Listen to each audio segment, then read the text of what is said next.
close. I got the car jacked up on one side. Okay, let me say that again. I got the car jacked up, okay? It's jacked up in the air, okay? For all you people that don't understand the situation. The reason I do that is because when I'm down here doing body work, okay? See how much easier it makes it? All right, instead of leaning over like this, okay? It's right here in my face. All right, and it makes it a lot easier to do the body work, and I can see it a lot better. Now what I'm doing here is I'm roughing in, okay, the areas that need body. So what I did to find my dents, of course, you can see the big ones, you know, naturally, okay? But to find the little imperfections, like if you notice right here, it's ground down, there's a little grind right here and there. Look down the body. What I did is I took just your basic pencil, okay? And I used the natural light shining in on the white epoxy primer. Now what that's going to do is you look up and down it like this, okay? Come over here and you look up and down it. You're going to see all the little imperfections or door dings or, you know, bumps, dents that are in the vehicle. So I found my dents, then I come back and I do my major fill-in work. I block that out using my Bondo Buster. It's called an Eliminator. I call it a Bondo Buster. It's an 8-inch DA high torque. Sounds like a fucking chainsaw action, but you know. Okay, so we go ahead and clean up that. Now what I'll do is I'll come back and I'll start putting my final coats on Bondo. I see there's a couple little high spots right here. What I do is I get my body hammer out. Okay? See, actually the Bondo can actually be used as a guide coat, because when you put your Bondo on and if you take it off the proper way, okay, I see there's a low spot right in here, so I'm going to grind that out and I'll pull this out just a little bit. Okay, so coming over here and it's flat.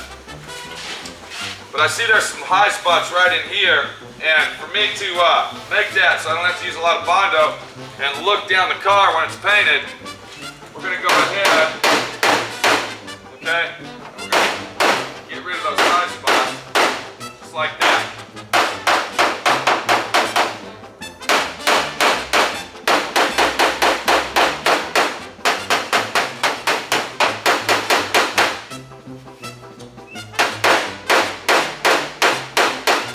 Sometimes to fix a dent, you literally have to make a dent, okay? This side isn't as bad as the other side. We got the other side done, thank God. And see where we're at. Doing the body work on this approximately takes 2 to 3 weeks, okay? And that's basically off and on, but most of the time working on it, okay, to do it proper. Once we get done with it, we're gonna put it in primer, get the firewall painted, we're going to throw the motor and transmission back in it, get the car running, wired up, blah, blah, blah. Then we're going to paint it, back to the interior shop, get this bastard out of my fucking hair, back to the owner, and on to the next project, because we got a bunch of them in line.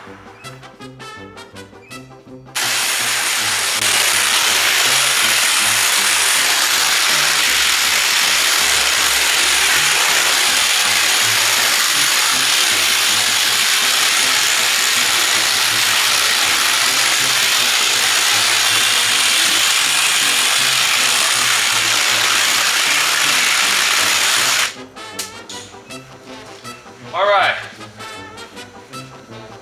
it's about 6:30, 7 o'clock tonight. Of course, this is summertime, so the light's still out. And I've been working on this side of the car all day long. So we got our quarter panel, nice, looking really, really good. Okay. My little buddy Bruno, he's over here. You doing all right, bud? You doing okay, Bruno? Huh? You doing all right? Come here. What are you doing? You doing all right over here? You know I gotta leave you tied up, right? I can't cut you loose right now because of all the Bondo dust. I don't want you playing in Bondo dust. Stay over here and relax. Okay. So, we got Bruno tied up over there because of all the fucking dust, Bondo dust everywhere. What I was doing, I was using my mini air file. Okay, this is a Hutchins, all right? Now, this is a very, very expensive air file. It's about $350, $400 for that little bastard. That's half the size of a full-size air file. But Hutchins, okay, for the finished product, for the finish work, is the best air file you can get. This is called a Mini Hustler. Okay, so what I do is I go over this with 80 grit. As you see, this is 80 grit stick-on. Okay. All right, 80 grit stick-on. And what I did is I blocked that out. Now, this is the final coat of Bondo. Okay, you can actually see in the film that we're making here how smooth that looks and how nice. So,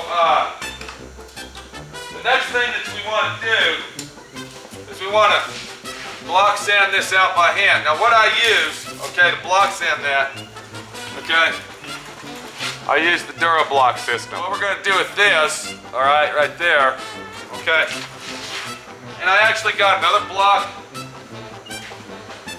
all right, this is the Big Daddy right here. Okay, this is the, okay, look how big that thing is.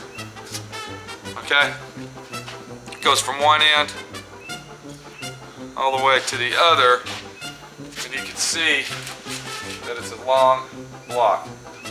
That is for big cars, that's for GTOs, Impalas, and probably 66 Chevelle quarter panels and doors, okay? That block right there will block it out like a fucking iron, okay? But right now, we're gonna use the little one. Okay, there we go, look there. Okay, 80 grit, sandpaper. And what I'm gonna do, okay, if you notice this here has the curvature in it.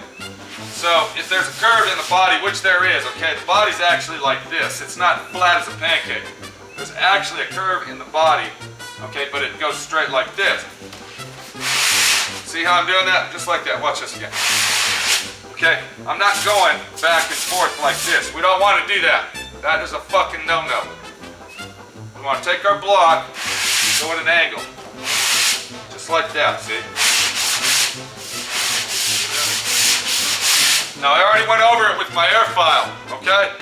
So that's gonna be minimal sanding, and all I'm doing is getting the deep scratches out of, I might even go as far as 180 grit, okay? If I do that, that's gonna be less work for me later when I get ready to wet sand this thing.